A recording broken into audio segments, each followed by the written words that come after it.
కేసురా. అవును, చిన్న వయసులో ముగ్గుడిపోతే ఎలా అడ్జస్ట్ అవుతుందిరా? సెక్స్ కనెక్షన్స్ ఉంటాయరా? బయటపడలేదు. మొన్న చిన్న చిటికేశాను, చెప్పుతో కొట్టింది. అలా యాక్ట్ చేస్తే గానీ కవర్ చేసుకోలేదు. పైకి అమ్మేవి కథల పుస్తకాలైనా లోపాయికారిగా పెద్ద పెద్ద హ్యాండ్స్ లో ఉందిరా. నోరు మూయండి. దేవుడు నోరు ఇచ్చింది ఏదో మాటలు మాట్లాడడానికి కాదు. ఒక మనిషి గురించి అనవసరంగా మాట్లాడే చెప్పుతో కొట్టాలి.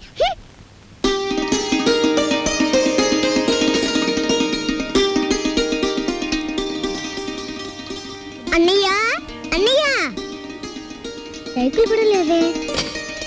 చూసావో చెప్పుకుండా వెళ్ళిపోయాడు. రాంబాబు, నాకు దోశ. 2 ఇడ్లీ పడా రాంబాబు. ప్లేట్ పూరి రాంబాబు. పెసరట్టు ఇడ్లీ రాంబాబు. రాంబాబు, నాకు ఐస్ క్రీమ్. రాంబాబు, ఓ ప్లేట్ ఉప్మా. రాంబాబు, నాకు స్ట్రాంగ్ కాఫీ. ఎంత రాంబాబు అయితే మాత్రం అతనికున్న 2 చేతులతో మీరు చెప్పినవన్నీ ఒకేసారి ఎలా తీసుకొస్తాడయ్యా? తెచ్చాను సార్.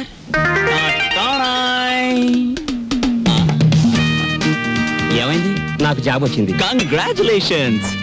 ఏంటి బాబాయ్? ఈ ఆర్థిక పరిస్థితుల్లో అల్లుడు స్కూటర్ కోసం కబుర్ చేశాడు రాంబాబు. లేటెస్ట్ మోడల్స్ కూర్చొని మార్కెట్ లోకి రావడానికి 6 నెలలు పడుతుంది చెప్పండి, ఆ తర్వాత ఏం చేయాలో నేను చెప్తాను. అలాగే. ఏం రెడ్డి గారు, మా ఆవిడికి నా మీద అనుమానం ఎక్కువైపోతుంది రాంబాబు. మరి నిజమే కదా? ఆ క్లబ్ డాన్స్ వదిలేసి తప్పైపోయింది క్షమించని మీ ఆవిడ కాళ్ళు పట్టుకోండి, అనుమానాలన్నీ తీరిపోతాయి. తినండి. ఏయ్ వాటర్. ఓకే.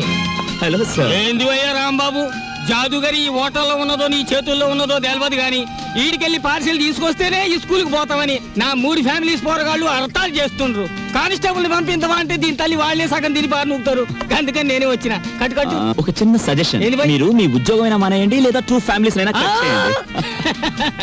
అరే ఆంజనేయులు, రాంబాబు సంటూ మనిషి దొరికేది చాలా కష్టమయ్యా. ఏకదమ్ గోల్డ్. వాడిని జర మంచిగా చూసుకున్నాం అనుకో, వచ్చే ఏడాది కల్లా లాడ్జింగ్ కూడా పెట్టొచ్చు. చూడండి ఎస్ఐ గారు, మనం ఎవ్వరి మీద ఆధారపడాల్సిన పని లేదు. నాది మూలా నక్షత్రం 4వ పాదం. నేను మట్టి ముట్టుకుంటే బంగారం అవుతుంది, బంగారం ముట్టుకుంటే మట్టి అవుద్దా? అరే దమా ఖరాబ్ అయిందా అబ్బాయి? కండ్లబడని గ్రహాల మీద కాదు అవి భరోసా పెట్టాల్సింది, తాకత్తున్న మనుషుల మీద. వాళ్ళని అలగ్ చేసుకోకూడదన్న దమాకు నీకుండాలి. సరేది, దీని తల్లి బిల్ ఎంత అయింది? 18 రూపాయలు. 18 రూపాయలేనా? మిగతా 82 రూపాయలు. 100 రూపాయలు నోట్ ఇస్తా. మహాప్రసాదం. ఇస్తానన్న మాట విని చాలా కాలం అయింది. వస్తా. ఆ నోట్ ఇవ్వలేదు. అరే పెళ్లి తారీఖు నాడు జీతం తీసుకోగానే తీసుకోబాయి. నేను ఎవరిని? ఎస్ఐ దస్తగిరి గారు. నికాసైన నైజాం మనిషిని. నేను అడిగిపోతా. పోతే నే పోతా. Good morning sir. డ్యూటీలోనే ఉన్నా కదా, నడుస్తుంది. రాంబాబు, సూర్యాలమ్మ గుడి దగ్గర ఆ కిళ్ళి కుట్టు అబ్బులుగా లేడు. వాడు నన్ను చూసి కన్ను కొట్టాడు. చెల్లు నొక్కటిద్దాం అనుకున్నాను, కానీ అల్లరవుద్ది కదా. వాడు అసలే కేశవరా మనిషి. నేనే కన్ను కొట్టానని అందరితో చెప్తాడని ఊరుకున్నాను. ఏమిటా మీద మీదకి ఎక్కేయటం? మా సర్వర్ తో నువ్వు ఇలా ప్రవర్తించడం చూస్తే మా హోటల్ కి ఎంత చెడ్డ పేరు వస్తుందో తెలుసా? రాంబాబు నాడని వస్తున్నాం గానీ అసలు నీ మొహం చూస్తేనే అందరికి చెడ్డ పేరు వస్తుంది. నీ మొహానికి ఫోన్ ఒకటి. వస్తా రాంబాబు. సార్, ఏమిటి? మీరు నెల జీతం అడ్వాన్స్ గా ఇస్తే మా చెల్లెలు స్కూల్ ఫీజు ఏమిటి అందరూ మంచివాడు గొప్పవాడు అనేసరికి నన్ను అడ్వాన్స్ అడిగే ధైర్యం వచ్చేసింది అనుకో. నేనేమను, నువ్వు లేనందువల్ల నా హోటల్ ఏం గోదావరిలో కొట్టుకుపోదు. కావలిస్తే ఉద్యోగం అనేసి వెళ్ళిపో. 6 పెసరై. బాబు, త్వరగా లాంచ్ చేయండి. భద్రాచలం చూసి బండి ఎక్కాలి. గైడ్లో ఎంత లాంచ్ కదలదు. మరి ఎప్పుడు వస్తారు బాబు? వాళ్ళు అప్రోళ్ళు కోతుల్లో కూకున్నారు. ఆడు ఇక్కడే ఉంటాడు. వీళ్ళు ఇక్కడి నుంచి కదిలితేనే గానీ ఆడు కనపడ్డ మనకి. ఇవాళ రేపు రండయ్యా, మాకు టైం అవుతుంది. ఏంటి వెళ్ళాలా? వెళ్తే మా బాకీ ఎవడిస్తాడయ్యా? నువ్వు ఇస్తావేకి? మా కనపడేదే సంవత్సరాలు ఒకసారి. ఆయన ఇక్కడే పట్టుకోవాలి. ఆ రాందే మేము ఇక్కడ నుంచి కదలే కదలమయ్యా. వెళ్ళిపోయారు. ఇట్టి ముద్ద అప్పులో వెళ్ళిపోయారు. ఎక్కడ త్వరగా రాయా. భక్తులారా, వచ్చేసాను నాయనలారా. మీ అందరికీ తెలుసు, నేను ఈ భద్రాచలం లాంచీ గైడ్ని. నా పేరు విష్ణుమూర్తి. నా గురించి నేను చెప్పుకోకూడదు కానీ అసలు మ్యాటర్ ఏంటంటే, నేను రామాయణంలో గుహుళ్ళంటి వాడిని. భక్తులను గోదావరి దగ్గరికి చేరుస్తాను. ఆ భద్రాచల కోదండరాముడి యొక్క పుట్టు పూర్వోత్తరాలన్నీ చెప్తాను. గోదావరిలో ఏ స్థలానికి ఏ మార్చి ఉందో చెప్తాను. గోదావరిలో ఎక్కడ లోతుగా ఉంటుందో, ఎక్కడ మెరగ్గా ఉంటుందో చెప్తాను. ఊళ్ళో మీరు ఎక్కడ మకాన్ చేస్తే మీకు సౌకర్యంగా ఉంటుందో చెప్తాను. మీరు ఎక్కడ భోంచేస్తే రుచిగాను చవకగాను ఉంటుందో చెప్తాను. ఏ రైలు ఏ వేళకి ఎటువైపు వెళ్తుందో చెప్తాను. ఈ వివరాలన్నీ మీ అందరికీ చెప్పినందుకు తల ఒక్కటికి 5 రూపాయలు, 5 రూపీస్ ఓన్లీ వసూలు చేస్తాను. ఇప్పుడు భద్రాచలం లాంచి బయలుదేరుతోంది. ఒకసారి రాముల వారికి గోవింద కొట్టండి.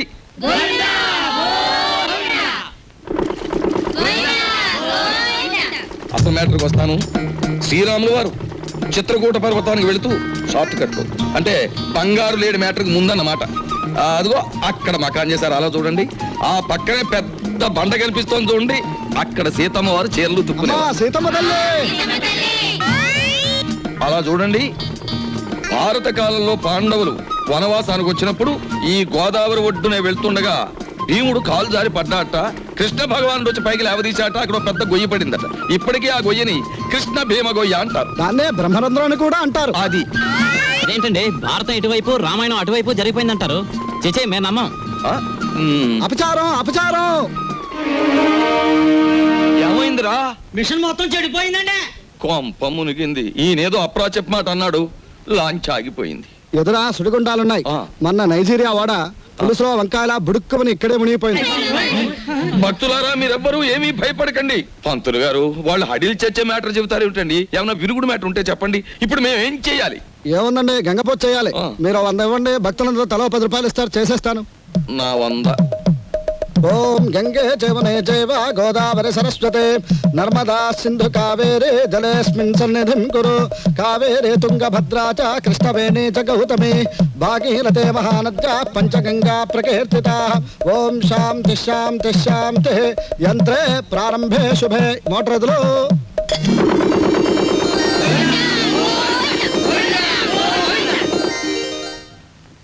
ఏమిటో ఆదాయం బొత్తిగా చిక్కిపోతోంది. తర్వేదిలో చూసుకుందాం నేను పంతులు గారు. ఆ, ఆ. నువ్వు భక్తుల దగ్గర పాసెంజర్ల దగ్గర డబ్బులు తీసుకుంటున్నావు, కంప్లైంట్లు వస్తున్నాయి. కొంచెం నెమ్మదిగా మాట్లాడవా బాబు. ఎందుకు మాట్లాడాలయ్యా? ఇది కేశవరావు గారు పాడిన రేవు. కంప్లైంట్లు వస్తున్నాయి, సరే మ్యాటర్ ఏంటి కంప్లైంట్లు వస్తున్నాయి. ఇప్పుడు? కంప్లైంట్లు రావట్లేదు. ఉమ్. కంప్లైంట్లు వస్తున్నాయి, ఆ? ఇప్పుడు కంప్లైంట్ రావట్లేదు. బాబాయ్ ఆ, వస్తున్నా. పెసరట్లు. ఓ అబ్బబ్బబ్బబ్బ, కాలిపోతున్నాయి. రాంబాబు, సుఖం నేను నా జీవితంలో సంతోషంగా ఉండేది ఎప్పుడంటే అభిమానంతో నువ్వు ఇచ్చిన పెసరెట్లు ప్రశాంతంగా గోదావరి మధ్యకి వెళ్ళి తిన్నప్పుడు. ఆ గోదావరి మధ్యన ఏమిటి బాబాయ్, ఇల్లుందిగా. అది కూడా ఒక ఇల్లేనా? అక్కడ మ్యాటర్ చూడు. తండ్రి వెంకన్న, కాకెత్తుకుపోయిన నేతిగిన్ని దొరికితే పక్కింటి పనికుర్రాడి గుండు కొట్టిస్తానన్నానా? దొరకలేదు. ఆవిడ మా అమ్మ. రోగానికి మొక్కులు, ఐశ్వర్యానికి ముడుపులు, పూజలు, నోములు మా అమ్మకని పెట్టిన ఖరీదైన ఫార్ములా. అబ్బో వడ్డాణం కొంత పెద్దదే వచ్చింది. ఆవిడ నా శ్రీమతి, పేరు శీలవతి. బాగా డబ్బున్న వాళ్లకు ఉండవలసిన అన్ని కోరికలు ఉన్న మనిషి. తన మొగుడు లాంచీ రేవులో చాలీ చాలని జీతంతో చిన్న ఉద్యోగాన్ని, అది కూడా టెంపరరీ అనే సంగతి మర్చిపోతుంటుంది.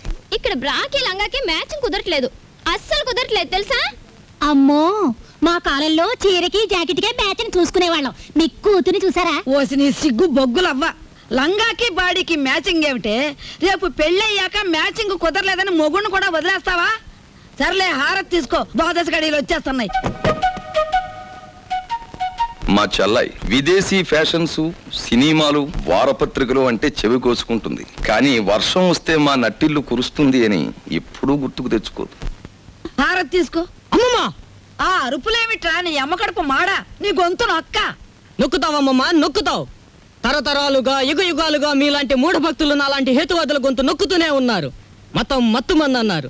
రోడ్డు మీద ఉండే మైలురాళ్ళు, వంటింట్లో ఉండే రుబ్బురాళ్ళు కూడా మీలాంటి అజ్ఞానుల వల్ల దేవుళ్ళైపోయాయి. మా మేనల్లుడు మా ఇంట్లోనే ఉంటాడు. ఎప్పుడూ ఏదో అరుస్తూ ఉంటాడు. దాన్నే విప్లవం అనుకోమంటాడు. ఈ గెద్ద రెక్కల కింద దాని చెప్పు చేతలలో నడుస్తూ అణిగిమణిగి ఉంటుంది ఈ పరగణ. దీన్ని ఎదిరిస్తే అది వాళ్ళ అంతం.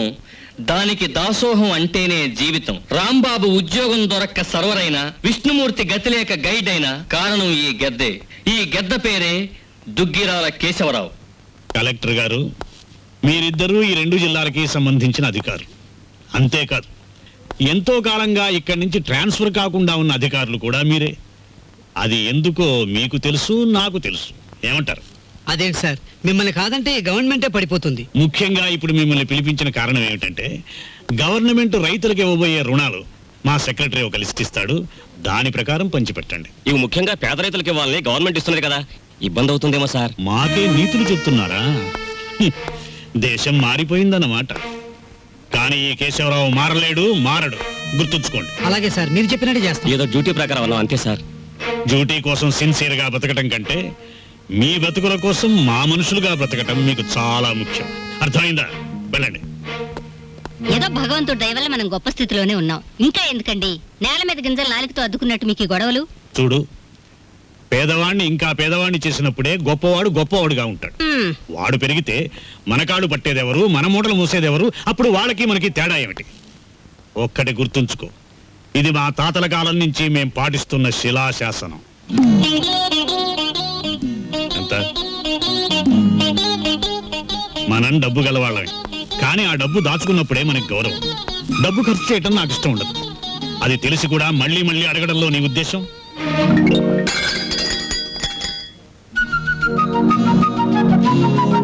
అలాగా నీ మొండితనం నా దగ్గర పనికిరాదు. డబ్బు ఖర్చు పెట్టడం నీకు సరదా కావచ్చు, కానీ దాని విలువ నాకు తెలుసు. నీకు పైసా కూడా ఇవ్వను. ఇదివరకు అనేక సార్లు చెప్పాను, ఇప్పుడు ఆఖరిసారిగా చెప్తున్నాను. నా కర్మకాలి మీ బిడ్డగా పుట్టాను. మామూలు మనిషిగా పుట్టుంటే నాకు ఈ ఖర్చులతో అవసరం లేదుగా. I want money. నువ్వు అరిచి గీ పెట్టినా సరే నా నిర్ణయం మారదు. ఎలా ఇవ్వరో చూస్తాను. ఇచ్చేదాకా అన్నం నీళ్లు మానేసి ఇక్కడ మార్చేస్తాను. అబ్బబ్బబ్బబ్బబ్బా. మీ తండ్రి కూతురు ఇద్దరి మధ్య చచ్చిపోతున్నానే బాబు.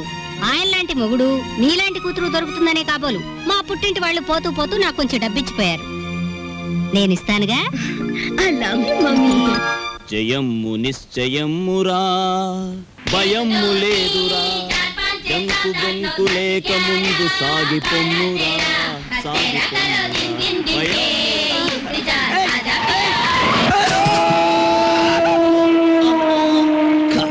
పొద్దున్నే ఎవరి మొహం చూసానయ్యో. ఏయ్, నువ్వు మనిషివా దున్నపోతువా? రోడ్డు మీద సైకిల్ నడపడం ఇలాగేనా? బోలా గీలా కళ్ళు మూసుకుని కారుతో గుద్దేసి నన్నే దబాయిస్తావేంటి? అదృష్టవంతుడివి, బ్రతికావు. అసలు ఇలాంటి డొక్కు సైకిల్ తొక్కుతున్నందుకు నిన్ను బొక్కలు తోయించొచ్చు తెలుసా? ఇదిగో మాటలు జాగ్రత్తగా రాని. నాది డొక్కు సైకిల్. మొన్ననే ఓవరాలింగ్ చేయించా. 1940 మోడల్. ఇప్పుడు ఇండియాలో దొరకదు. పోనీలే వేళక, అతనితో మనకెందుకు? ఏయ్, ఆగు. ఊరికే పోనిస్తానా? నా సైకిల్ బెండ్ అయిపోయింది, బట్టలని పాడైపోయాయి. చూడు, మోచే ఎంత కొట్టుకుపోయింది. ఏడోకు. ఇదిగో 500, 25, 50, 100 చాలు. ఇవిగో.